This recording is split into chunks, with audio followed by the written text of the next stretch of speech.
Pois muito bem, distinguish, overruling, defiance. O que significa esses institutos? O que tanto se fala nos dias atuais desses nomes, dessas nomenclaturas herdadas da língua inglesa? É sobre isso que nós vamos falar hoje, mas antes, se inscreva no nosso canal se você não for inscrito, ative o sininho para receber as notificações de todos os vídeos que postarmos e caso goste do conteúdo, nos façam a gentileza de sugerir, de indicar aos seus colegas, seus estagiários, seus colegas de faculdade, seus colegas de vida profissional. Afinal de contas, todo o conteúdo que nós produzimos é no intuito de colaborar, de contribuir, de ajudar com a advocacia criminal, sobretudo aqueles colegas que estão ingressando nessa advocacia criminal. Vocês sabem, recentemente eu abri uma caixa de perguntas no meu Instagram, pedindo sugestão de temas que vocês quisessem que eu falasse aqui no nosso canal. Um dos temas que surgiu foi exatamente para trazer para vocês a explicação do que significa essas terminologias da língua inglesa que estão sendo muito usadas atualmente no nosso processo civil e no nosso processo penal. A primeira dessas terminologias é o distinguish, e é lógico, se a minha pronúncia não estiver das mais corretas, perdoe-me, língua inglesa realmente não é a minha praia. Mas nós temos aí, nas nossas doutrinas, em alguns acórdãos dos nossos tribunais, sobretudo do Superior Tribunal de Justiça, essas terminologias têm se tornado muito frequentes. Distinguish, overruling, defiance e alguns outros institutos. Hoje nós vamos falar desses três. A bem da verdade, como o próprio vídeo, o título do vídeo trata, na minha opinião, isso é o que a minha avó chamava de papagaiada. Isso é bobeira, isso não tem relevância nenhuma efetividade para o nosso sistema de justiça. A palavra em si, não. Bom seria que todos entendessem o que significam e ainda que não usassem essas terminologias, tornassem esses institutos efetivos no nosso sistema de justiça. Vocês vão ver, eu vou explicar daqui a pouco, mas eu pouco me importo se o sistema chama distinguish. É o mínimo que eu espero de um julgador, é que ele saiba analisar o meu caso, distinguindo esse caso dos demais que ele já julgou. É isso. São terminologias que ganharam relevância nos dias atuais em razão do sistema de precedentes trazido pelo Código de Processo Civil de 2015.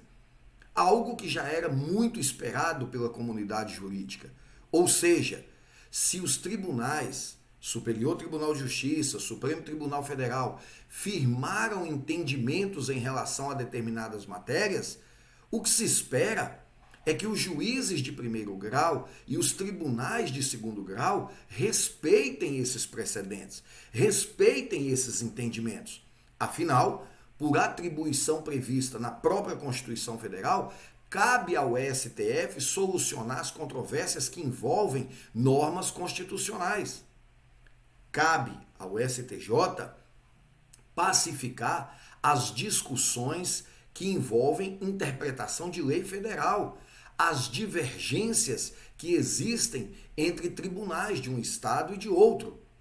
Uma vez firmado o entendimento pelo STJ ou pelo STF, o mínimo que se espera é que esses entendimentos sejam obedecidos, sejam seguidos. O sistema de precedentes trazido pelo Código de Processo Civil de 2015 busca exatamente forçar que quando um juiz ou um tribunal quiser decidir, e ele é livre para fazer isso, diferente do que os tribunais já firmaram em outros precedentes, que ele justifique, que ele explique, fundamente e justifique a sua decisão, o porquê esse caso está sendo tratado diferente daqueles casos que o Superior Tribunal de Justiça ou a Suprema Corte já decidiram. Daí surge a explicação do nosso primeiro termo, dessa primeira terminologia que tem sido usada. O que se fala de distinguish. Olha lá o que vem a ser o distinguish. Distinguish, pela forma como é escrito, com esse ing no final, a gente já entende que é o gerúndio na língua inglesa. E aí nós poderíamos dizer que, literalmente, ipsis literis, essa expressão significa distinguindo, tá? Distinguir o caso que está, deixa eu pegar aqui uma caneta, distinguir o caso que está a julgar do precedente já firmado. Ou seja, você tem um precedente já firmado e o juiz vai explicar que esse caso que ele está julgando não se aplica esse precedente. Demonstrar que este caso, em razão de suas peculiaridades, não pode ser resolvido com o entendimento firmado naquele precedente. Então percebam, vamos imaginar que eu faça para o juiz um pedido e nesse pedido eu use um precedente do STJ ou do STF. Por exemplo, o STJ firmou o entendimento de que a prisão preventiva não pode ser decretada se os fatos não são contemporâneos à decisão. Ou seja, o juiz está decidindo pela prisão agora, mas os fatos são de 1 ano, 2 anos atrás. Então, eu só posso decretar a prisão preventiva se os fatos que justificam essa prisão são contemporâneos à decisão. São da mesma época da decisão. O STJ já firmou esse entendimento. Então imaginem vocês que eu peça a revogação da prisão preventiva em um pedido feito ao juiz de primeira instância ou em um habeas corpus feito no tribunal e eu use um precedente. Eu cito ali um acórdão, 2 acórdãos em que o STJ firmou o entendimento. Não cabe prisão preventiva se os fatos não são contemporâneos à decisão. Se o juiz ainda assim negar o meu pedido, ele precisa explicar por que esse precedente que eu citei não se aplica a esse caso. O que nós temos nesse caso que ele está decidindo, que eu fiz o pedido, que diferencia esse caso dos outros criados do precedente? Qual é a distinção desse caso àqueles casos do precedente? Em resumo, por que, juiz? Por que, desembargador? Aquele precedente do STJ não se aplica neste caso. Faça o distinguish. Explique em que esse caso se distingue daquele. No processo penal, isso veio a ganhar forma com a nova redação dada ao artigo 315 do Código de Processo Penal, através do pacote anticrimes. Percebam, no Código de Processo Penal, nós temos um capítulo para tratar das prisões cautelares. Dentre elas, a prisão preventiva. A prisão preventiva começa a ser tratada no artigo 311 e no artigo 315, depois da Lei 13.964 de 2019, ou seja, pacote anticrimes, entrou em vigência no dia 24 de janeiro de 2020. Com o advento desse pacote anticrimes, o artigo 315 passou a ter uma redação muito interessante. E é sobre isso que eu quero falar com vocês agora. Olha lá. O parágrafo 2º desse referido artigo passou a estabelecer: a decisão que decretar, substituir, denegar a prisão preventiva será sempre motivada e fundamentada. Isso por um motivo muito óbvio. Artigo 93, inciso 9 da Constituição Federal, estabelece: todas as decisões judiciais devem ser fundamentadas. Então, até aqui, nenhuma novidade. A decisão que decretar prisão preventiva, que negar um pedido de decreto da prisão preventiva, que revogar essa prisão preventiva, que substituir essa prisão preventiva por outra medida cautelar diversa, deve ser motivada e fundamentada. Mas, olha o que o parágrafo 2º nos traz. Não se considera fundamentada, e aqui esse grifo é nosso, não está na redação original, qualquer decisão judicial, seja ela interlocutória, sentença ou acórdão. Percebam que o parágrafo 2º foi mais abrangente. Ele não está mais tratando só da decisão que decreta a prisão. Ele está tratando de qualquer decisão judicial, inclusive acórdão, que deixar de seguir enunciado de súmula, jurisprudência ou precedente invocado pela parte, sem demonstrar a existência de distinção, no caso em julgamento, ou a superação do entendimento. Veja bem, quando eu disse no início que essas terminologias da língua inglesa sendo trazidas para o nosso ordenamento nada mais é do que uma papagaiada, é por isso. A lei não falou em distinguish. Observem comigo. A lei estabeleceu precedente invocado pela parte sem demonstrar a existência de distinção.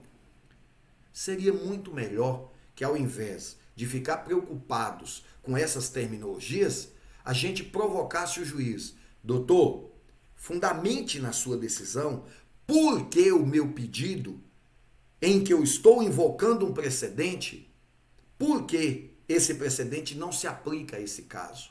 Faça a distinção que a lei determina. Fundamente o porquê. No entendimento de Vossa Excelência, aquele precedente não se aplica aqui. É isso que a gente precisa. Vamos esquecer essas terminologias inglesas. Eu vou colocar nas minhas petições que Vossa Excelência possa distinguir. Porque, nesse caso, não se aplica aquele precedente que o tribunal criou. A isso se dá o nome de distinguish. O próximo termo que nós vamos enfrentar é o que se chama de overruling. O que significa, e aí eu quero que vocês acompanhem comigo, veja bem, anulando, também oriundo do latim. Literalmente significa anulando. Mas dentro do nosso sistema de justiça significa dizer, eu não vou aplicar esse entendimento porque ele está superado. Esse entendimento foi superado em razão de alteração na legislação ou evolução histórica. Veja bem, diferente do distinguish, lá no distinguish, o juiz diz, eu não vou aplicar esse precedente do STJ, porque esse caso é diferente daquele que o STJ decidiu. Há uma distinção entre os dois. Há particularidades nesse fato que não existiam naquele precedente. Isso é o distinguish. Overruling significa o juiz dizer, eu não vou aplicar esse entendimento, porque esse entendimento está superado. Ou então, eu vou questionar, Excelência, o senhor aplicou um entendimento que já está superado. E aí eu apontei ali um exemplo, prisão em segunda instância. Vocês se lembram que o STF admitia prisão em segunda instância? Ou seja, se uma sentença condenatória for confirmada em segunda instância, ainda que haja a possibilidade de recurso especial extraordinário, o réu já pode ser preso para iniciar o cumprimento de pena. O STF passou a entender que isso era possível. E aí, no julgamento da ação declaratória de constitucionalidade 43 e 44, o STF superou esse entendimento. O STF não aceita mais que o réu seja preso, sem que os requisitos da prisão preventiva estejam presentes, só pelo fato de que a sentença condenatória foi confirmada em segunda instância. Então, nós entendemos nesse caso que havia um entendimento do STF, em razão de uma evolução histórica, esse entendimento foi superado. A isso se dá o nome de overruling, escrito numa palavra só, overruling. O que significa dizer, se um tribunal determinar a prisão de um cliente, eu simplesmente vou dizer, tribunal, o STF já superou esse entendimento. Esse entendimento é o superado. Eu não preciso citar STJ, aqui nós temos um caso de overruling. TJ, aqui nós temos um caso de overruling. A meu sentir, muito mais importante do que você ficar decorando expressões inglesas, é você entender. Eu preciso tão somente provar para o TJ ou STJ que já houve esse entendimento, mas ele foi superado. Beleza? E por fim, vamos trazer para vocês o que aprendeu-se a se chamar de défiance, que significa desafio em inglês. Inclusive, se você pesquisar na internet, as primeiras coisas que vão aparecer para você é uma série que tem na Netflix, que eu não assisti, não sei do que se trata, mas o nome é exatamente esse. Afronta direta a precedente firmado. Então veja bem, nós temos um precedente firmado e algum juiz está afrontando diretamente esse precedente. Aí eu estou diante de um défiance.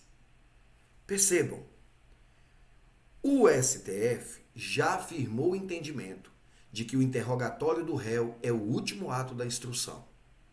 O interrogatório do réu somente pode ser feito depois que todas as testemunhas foram ouvidas.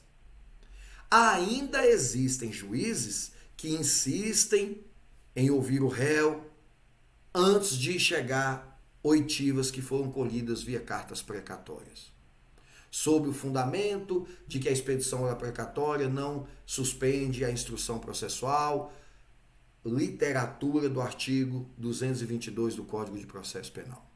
Pois muito bem, o interrogatório, segundo o STF, muito mais do que um instrumento de prova, é um meio de defesa. Não é tão somente um meio de prova, é sobretudo um meio de defesa. Portanto, eu só posso interrogar o réu depois que todas as provas já foram colhidas, que ele tomou conhecimento dessas provas, para que ele possa exercer a ampla defesa e o contraditório. Esse é um entendimento já sedimentado no STJ e no STF. E se algum juiz ainda assim mantiver o interrogatório do réu antes de se ouvir todas as testemunhas, nós estamos diante de um défiance.